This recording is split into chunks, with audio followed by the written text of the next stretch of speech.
Hey guys, it's TikTak here and welcome back to another video. Today, we're going to be talking about elemental damage. Now, I had another video lined up for you guys, but while I was trying to find out the information for it, this came up.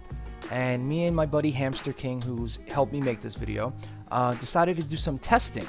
And we found some stuff that is quite interesting, to say the least. So the original video, it was going to be top 5 advanced tips and tricks, stuff me and my friends use that I don't see all the time that really helps us get by in the game. Number 4 in particular was always build wood ceilings to your forts. We had heard this from someone else that lobbers do nature damage, and wood of course is strong against nature. So the lobbers destroying your base, it's a lot harder for them to do that when your ceilings are wood. But getting that kind of footage is really hard and very time consuming until Hamster and me came up with a plan. And that's what you see in the footage behind you right now. This is us trying to prove that lobbers are nature damage, and it turns out they aren't. So then we ran with it. We decided to see what the damage difference is and what does what kind of damage on the entire spectrum of the game. So we took a lot of time, a lot of resources, and we decided to, hey, you know what, let's do this for community, let's see what does what, and this is our end result. Okay.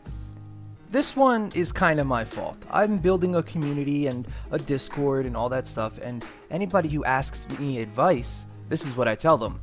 I tell them to build wood ceilings because the lobbers who do the most damage to structures, besides a smasher or an exploder, hit for nature damage. And this is not the case. So anybody watching, you could stop the video right now. That tip alone will save you a lot of time. I apologize for telling you guys the wrong information.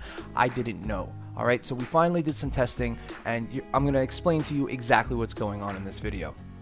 Alright, so right here, me and Hamster King are upgrading everything to tier 2, tier 3, and we're going to test the numbers behind everything. So first thing we learned is upgrading stuff doesn't make it actually stronger, it just makes it have more health. That's number 1. That may not be a huge tip or anything, but no one really knows what like the damage resistance to certain things are, and you know, we wanted to make sure we got everything right. I mean, this video is really long, unedited, and we wanted to make sure we got every kind of question or piece of information that we possibly could. So what you see happening is us right now is we're upgrading all the things to tier 3, and we're going to test the numbers on it. So what we found out is that no matter the material, lobbers hit for 220 damage even across all different types of materials. It doesn't matter if it's wood, metal, or stone, they all get hit for 220 even. Now, when the original theory for this was we had built the base out of wood and lobbers just weren't doing damage to it, so it popped the idea in our head that maybe, just maybe, lobbers do nature damage. But they don't. Rule number 1, build whatever kind of ceiling you guys want. So next we wanted to find out what the base actually did. Does it give more resistance? Does it make other things resistant? Does it give it more health? Does it do any of these things? And what we found out is whatever perks you have on your base, so the ones that either heal or do damage or stuff like that, they're across the board. They work on all materials that you may build. But the actual damage difference is about 20%. So normally a lobber head will hit for 220. With base activated, it hits for 180. It's about 20% decrease in damage, and that's what you're going to be getting from the base. Okay, so next we wanted to check the actual damage numbers of Husks versus Structures. But what we soon found out is there is what we think is a 4 zone scaling difference depending on what area you're in. What I mean by that is if you start, let's say, in Canny Valley, and the first missions you can do are level 52 missions, those husks are going to hit for a certain amount. It was 15 for us. But then when we started doing some more testing, every zone that we went up, they would add damage to their basic attacks. So that means a husk in the beginning of Canny Valley hits for 15, and a husk at the end of Canny Valley in level 70 mission hit for about 30 damage. So it was hard getting exact damage numbers without doing a lot of testing. Just know that the harder missions you do, the harder the enemies are going to hit your structures. So in a level 46 zone, which is what the footage is that you're watching, the little husks, the normal husks without any elemental change, hit for 15 per basic attack on any and all structures. So that's what we were testing as well. Does steel make them hit less or anything like that? And it doesn't. All the damage is the same across the board unless they are elemental. And then the big guys hit anywhere from 125 to 130. I don't know what the discrepancy is, but it's always like 1 or 2 points in either direction. So just know that the little guys hit for 15 and the big guys hit for 130-ish. So we then wanted to test what elemental actually does to structures. So there's this theory that wood is strong against nature, and metal is strong against water, and fire is strong against stone, you know, stuff like that. Like, they do less damage to their specific or their counter building material. Guess what, guys? This is bullshit too. There is no strong material. It's either weak or regular. That's it. There is no, hey, they're nature, so they do less damage to wood. This entire thing is false.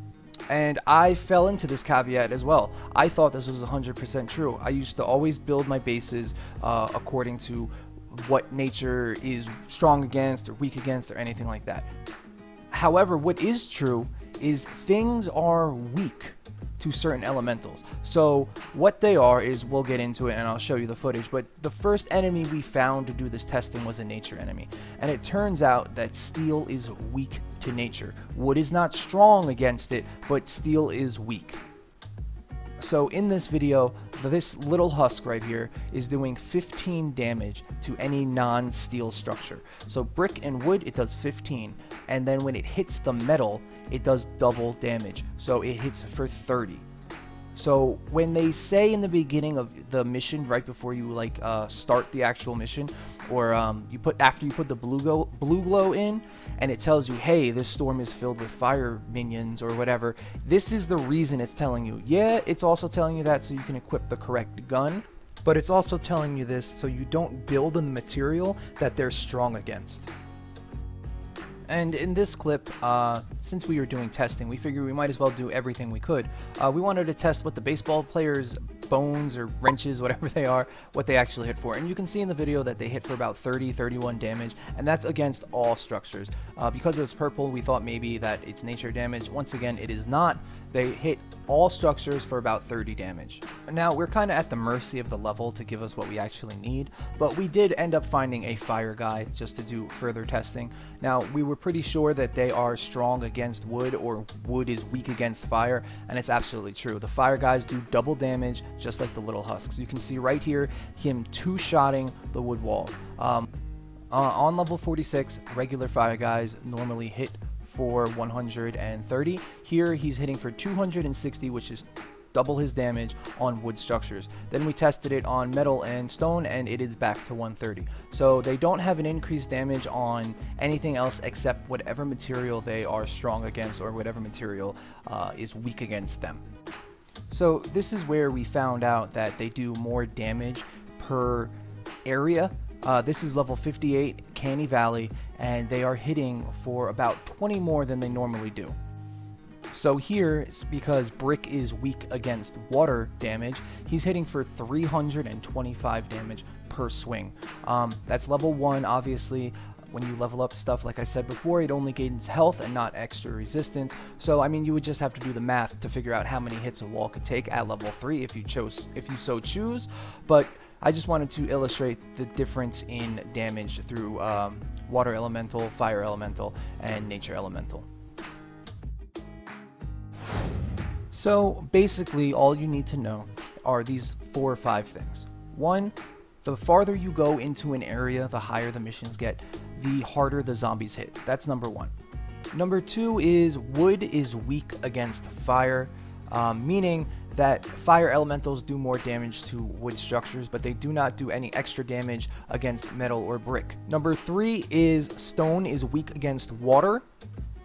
and steel is weak against nature enemies. So when you put in their blue glow and it says, hey, this storm is filled with fire enemies, make sure you don't build your base out of wood. There's nothing that's strong against fire. I really thought there was. I really did. Even in the Wikipedia, it says that they think there's a theory that, you know, they're strong against certain materials. That's not true. There's only stuff that is weak. So when it says, hey, this storm is filled with fire enemies or water enemies, just make sure to get the most effective build out of your base. Don't use any structures that are weak against a certain kind of enemy.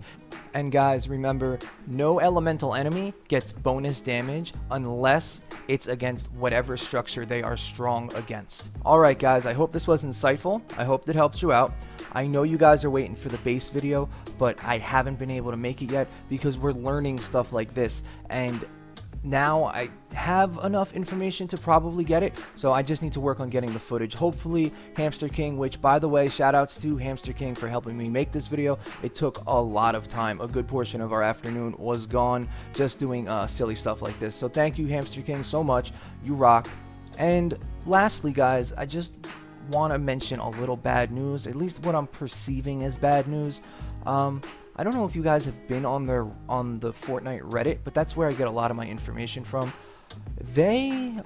People are not happy.